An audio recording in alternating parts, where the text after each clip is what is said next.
สบายดีสารลายดอกมะลิใส่โต๊ะข้างละ23 เส้นเส้นที่1ยกเครื่องกลางขึ้นเลย1 เส้นเนาะเส้นที่1ยกเครื่องกลางหันขึ้น1 เส้นเส้นที่2ยกเครื่องกลางขึ้น3 เส้นเครื่องกลางขึ้น3 เส้นเส้นที่3นี้ก็แม่นยกเครื่องกลางขึ้น5 เส้นยกเครื่องกลางขึ้น5 เส้นอันนี้เส้นที่4นี้ก็แม่นข้าม8ยก3ข้าม1ยก3ข้าม8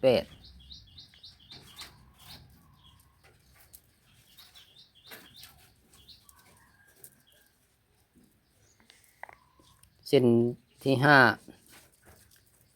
5นี้ก็แม่นก่อนที่ยกก็แม่นได้ข้าม7ก้อนเนาะข้าม7แล้วยก3แล้วก็ข้าม3ยก3สุดท้ายก็ข้าม7คือเก่าข้าม7ยก3ข้าม3ยก3ข้าม7อันนี้เส้นที่6ในแม่นข้าม6ยก3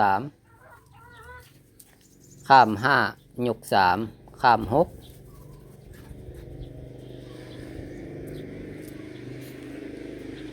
เส้นที่7ข้าม5ยก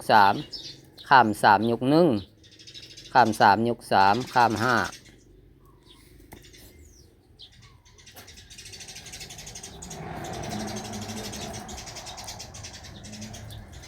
นี่เส้นที่8นี่แม่นข้าม4ยก3ข้าม3ยก3ข้าม3ยก3ข้าม4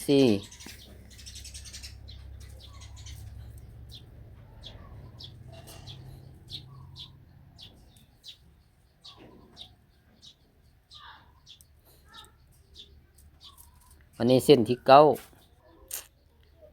นี่แม่นข้าม3ยก3ข้าม3ยก2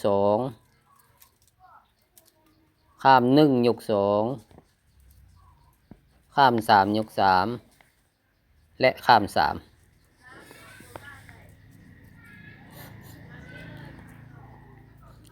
เส้นที่10ข้าม2ยก3ข้าม5ยก3ข้าม5ยก3ข้าม2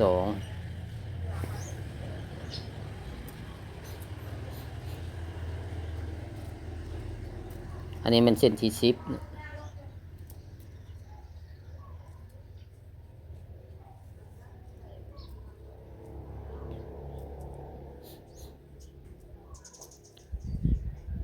อันนี้เส้นที่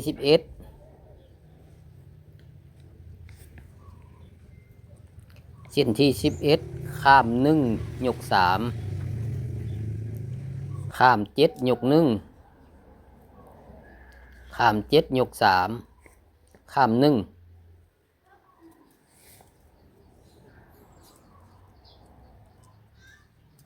อันนี้เส้นที่12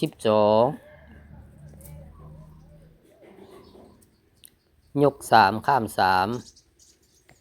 ยก3ข้าม2ยก1ข้าม2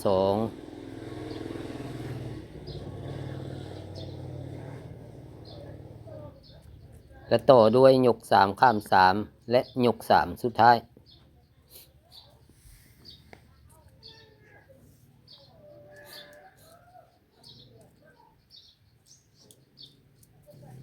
เส้นที่13ยก1ข้าม3ยก3ข้าม3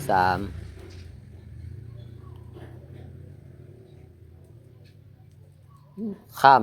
ยก1ข้าม1ยก1ข้าม1ยก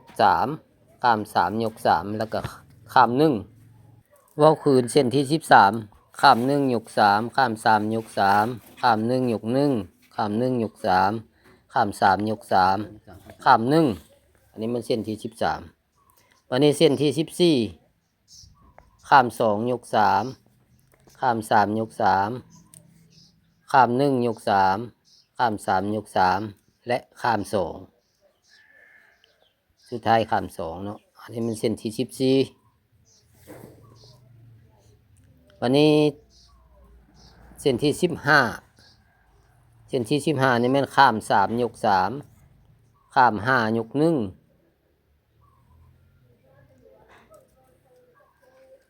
3ข้าม5ยก3และข้าม3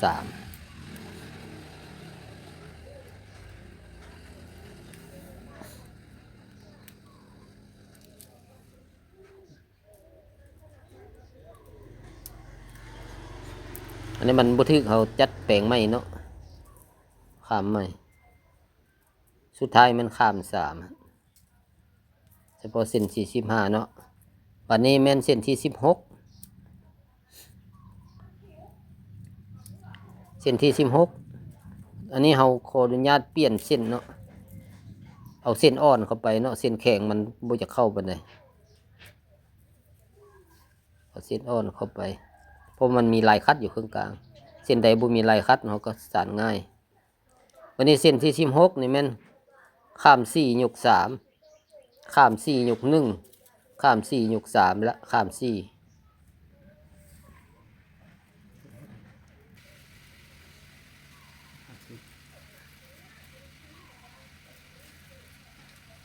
วันนี้เส้นที่17เส้นที่17นี่แม่นข้าม5ยก3ข้าม3ยก1ข้าม3ยก3และข้าม5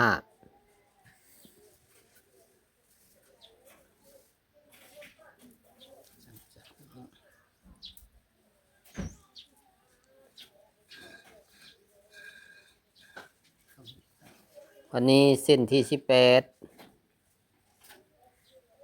ข้าม6ยก3ข้าม5ยก3ข้าม6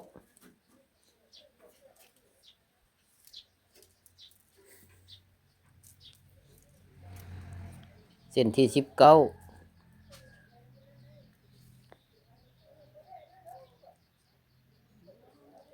เส้นที่19นี่ต้องได้ข้าม7ยก3ข้าม3ยก3แล้วก็ข้าม7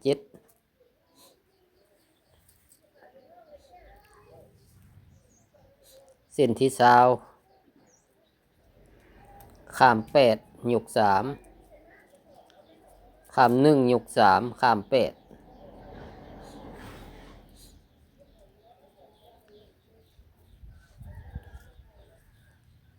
เส้นที่21ข้าม9ยก5ข้าม9